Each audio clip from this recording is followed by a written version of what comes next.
أعوذ بالله من الشيطان الرجيم بسم الله الرحمن الرحيم السلام عليكم ورحمة الله تعالى وبركاته.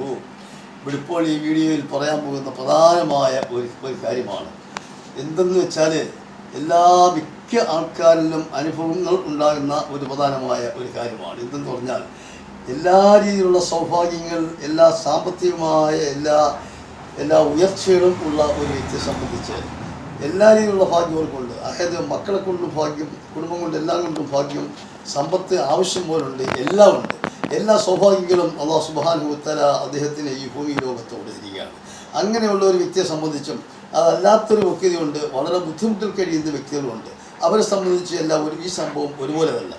എന്തെന്ന് ചോദിച്ചാൽ എല്ലാം ഉണ്ട്, എല്ലാം സമൃദ്ധിയാണ്, എല്ലാം ഉണ്ട്. പക്ഷേ ഈ ഗൃഹനാഥൻ എന്ന് പറയുന്ന ഈ മനുഷ്യന് അള്ളാഹുവെ മാനസികമായ ഒരു ബുദ്ധിമുട്ട്, ഒരു പിരിമുറുക്കം ആ മനസ്സിലങ്ങനെ വീണുകൊണ്ടിരിക്കുന്നത്. അത് എന്താണെന്ന് പറയുവാൻ സാധ്യമല്ല. ചുരുക്കി പറഞ്ഞാൽ മാനസികമായ ഒരു വൈക്ലഭ്യം എന്ന് പറയും. അതായത് ഒരു വൈഷമ്യം, ഒരു പ്രയാസം, എന്തെന്ന് ഒരാളിനോട് ഇന്ന രീതിയെന്ന് പറയാൻ വയ്യാത്ത ഒരു മാനസികമായ ഒരു കടുത്ത പ്രയോഗമാണിത്. ഇതെന്താണെന്ന് ആർക്കും പറയാനൊക്കത്തില്ല. അപ്പോൾ അങ്ങനെയുള്ളതായ ഈ മാനസികമായ ഈ വൈഷമ്യം ഈ മനുഷ്യനെല്ലാം കൊണ്ട് നേരിട്ട് കഴിഞ്ഞാൽ ഇതിങ്ങനെ അങ്ങ് നിൽക്കുകയാണ്.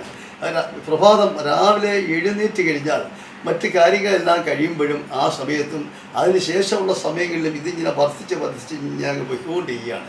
ഉറക്ക സമയമായാലും ഇതിന് മാറ്റമില്ല. അപ്പോൾ വീട്ടുകാർ ചോദിക്കും എന്താ എന്ന് വീട്ടിലുള്ളവർ എടുത്ത് ചോദിക്കുമ്പോഴൊന്നും പറയാനില്ല.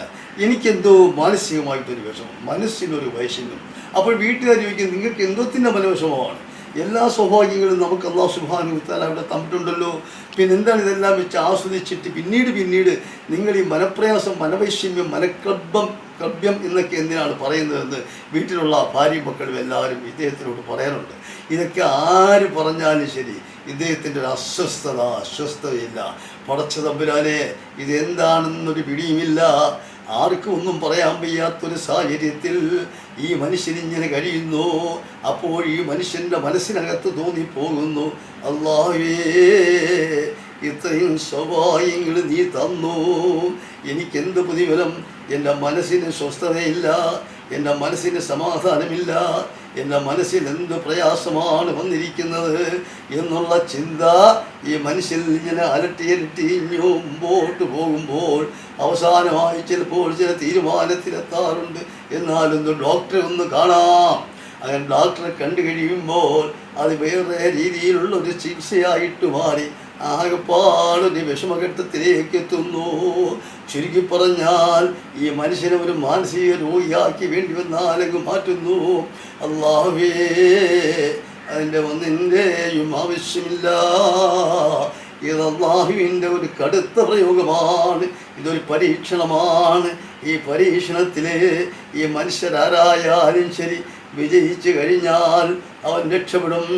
സമ്പത്ത് കൊണ്ടും സൗഭാഗ്യം കൊണ്ടും ധനം കൊണ്ടും എല്ലാം നേടാമെന്ന് ആരും പ്രതീക്ഷിക്കേണ്ട. അതിനുകൂടിയുള്ളതായൊരു പരീക്ഷണമാണിത്. അങ്ങനെ ഡോക്ടറോട് പോകണമെന്ന് പറയുന്നത് മാറ്റിവെച്ചോ. എന്നാൽ ഈ മനുഷ്യൻ രഹസ്യമായിട്ട് മറ്റൊരു പദ്ധതി അതാ കണ്ടുപിടിക്കുന്നു. എന്നാൽ ഒരല്പവും മദ്യപിച്ച് കഴിഞ്ഞാൽ മനസ്സിന് മാറ്റം വരുമല്ലോ, അതുകൊണ്ടും പ്രയോജനമില്ല. അങ്ങനെ ശകലം മദ്യപിച്ച് കഴിഞ്ഞാൽ ഒരല്പസമയത്തേക്ക് ഒരു ശുദ്ധി കിട്ടും. അത് കഴിഞ്ഞാൽ വീണ്ടും ആ മദ്യം കഴിക്കേണ്ടി വരും.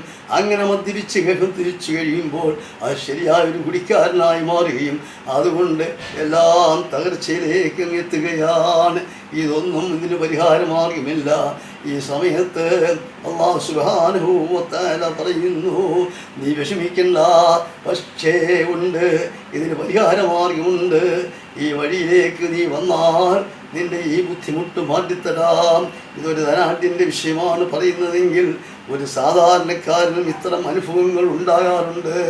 അങ്ങനെയുള്ളതായ ഈ സംഭവത്തിൽ നിന്ന് നമ്മൾ രക്ഷപ്പെടണമെങ്കിൽ അല്ലാഹുവിൻ്റെ ശരിയായ മാർഗത്തിലൂടെ നമ്മൾ പോയി കഴിഞ്ഞാൽ ഇതിനെല്ലാം ഒരു പരിഹാരമാർഗം അല്ലാഹു സുബ്ഹാനഹു വ തആല തരും എന്നുള്ള ഒരു കാര്യത്തിൽ ഇതിനൊരു പരിഹാരമാർഗം അല്ലാഹു സുബ്ഹാനഹു വ തആല നമുക്ക് തന്നിരിക്കുന്നു. ആ പരിഹാര മാർഗം ചെയ്യുന്നതിന് നമുക്ക് മറ്റൊരു ചെലവുമില്ല, അതിന് സാമ്പത്തിക ചെലവില്ല, മറ്റാരെയും കാണേണ്ട കാര്യമില്ല, ഒരു ബുദ്ധിമുട്ടുമില്ല. നമ്മൾ വീട്ടിലിരുന്ന് അങ്ങ് ചെയ്യാവുന്നതേ ഉള്ളൂ, ആരെയും കാണേണ്ട കാര്യവുമില്ല. എന്താണെന്ന് വെച്ചാൽ അല്ലാഹു സുബ്ഹാനഹു വ തആല പ്രഖ്യാപിക്കുന്നു, അല്ലാഹുവിൻ്റെ റസൂൽ സല്ലല്ലാഹു അലൈഹി വസല്ലം തങ്ങളുടെ മേലിൽ നീ സലാത്ത് ചൊല്ലൂ, നീ സലാത്ത് ചൊല്ലൂ. ഈ സലാത്ത് അങ്ങനെ ചൊല്ലിക്കൊണ്ടിരിക്കുമ്പോൾ പല പല പ്രാവശ്യം ഇങ്ങനെ ഈ സലാത്താകുമ്പോൾ അല്ലാഹുവിൻ്റെ അനുഗ്രഹം കൊണ്ട് നിന്റെ മനസ്സിനൊരു മാറ്റം അല്ലാഹു സുബ്ഹാനഹു വ തആല തമ്പുരാൻ തരുന്നതാണ്. നിന്റെ മനസ്സിനൊരു കുളിർമ ഉണ്ടാകുകയാണ്. അതുമാത്രമല്ല, സ്വസ്ഥത, അനുഗ്രഹം, എല്ലാവിധ ഗുണവും നിന്റെ മനസ്സിന് തീർച്ചയായിട്ടും ഉണ്ടാകും. അല്ലാഹുവേ, ഒന്നതോ ചെയ്തിട്ട് നീ വന്നിരുന്ന് അല്ലാഹുവിൻ്റെ റസൂലിൻ്റെ മേലിൽ നീ സലാത്ത് ചൊല്ലു. ഏത് സലാത്തെന്ന് പറഞ്ഞാൽ ആ സലാത്ത് ഞാനിവിടെ പറയുന്നു, വലിയ കട്ടിയുള്ള സലാത്തൊന്നുമല്ല, നമ്മളെപ്പോഴും ഉപയോഗിക്കുന്ന സലാത്താണ്. വലിയ ബുദ്ധിമുട്ടുള്ള സലാത്ത് പറയുന്നില്ല, ഇത് വളരെ ലളിതമായൊരു സലാത്താണ് പറയുന്നത്. ആ സലാത്ത് എന്തെന്ന് ചോദിച്ചാൽ, അല്ലാഹുമ്മ സല്ലി അലാ സയ്യിദിനാ മുഹമ്മദിൻ നബിയിൽ ഉമ്മിയു വഅലാ ആലിഹി വസ്ഹാബിഹി വസല്ലം.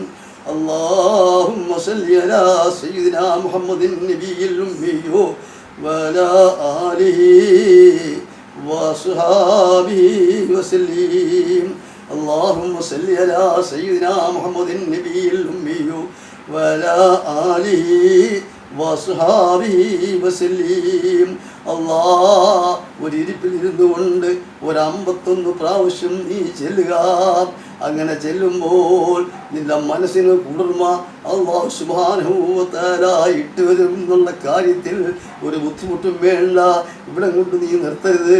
പിന്നത്തെ ഓരോ ദിവസവും നീ ഒരു 11 സലാത്തെങ്കിലും ചൊല്ലിക്കൊണ്ടിരിക്കണം. അങ്ങനെ ഈ അപ്പോൾ നിനക്ക് തന്നെ തോന്നും, ഈ വ്യക്തിക്ക് തന്നെ തോന്നും, ഈ സലാത്തൊന്ന് വർദ്ധിപ്പിച്ച് ചെല്ലണമെന്ന് തോന്നും. ഈ സലാത്ത് ചൊല്ലിയപ്പോൾ എനിക്ക് ഒരുപാട് മാറ്റം വന്നല്ലോ. അല്ലാഹു സുബ്ഹാനഹു വ തആല എൻ്റെ മനസ്സിന് കുളിർമ തന്നു, എൻ്റെ മനസ്സിന് സന്തോഷം തന്നു, എല്ലാവിധ ഗുണങ്ങളും തന്നു. അപ്പോൾ ഇതിലേക്ക് നിങ്ങൾ ചെയ്യുക. തൽക്കാലം നിർത്തുന്നു. അസ്സലാമു അലൈക്കും വറഹ്മത്തുള്ളാഹി തആല വബറകാതുഹു. ഒന്ന് സബ്സ്ക്രൈബ് ചെയ്യണം, മറ്റുള്ളവരെ അറിയിക്കണം, ലൈക്ക് ചെയ്യണം. അസ്സലാമു അലൈക്കും വറഹ്മത്തുള്ളാഹി തആല വബറകാതുഹു.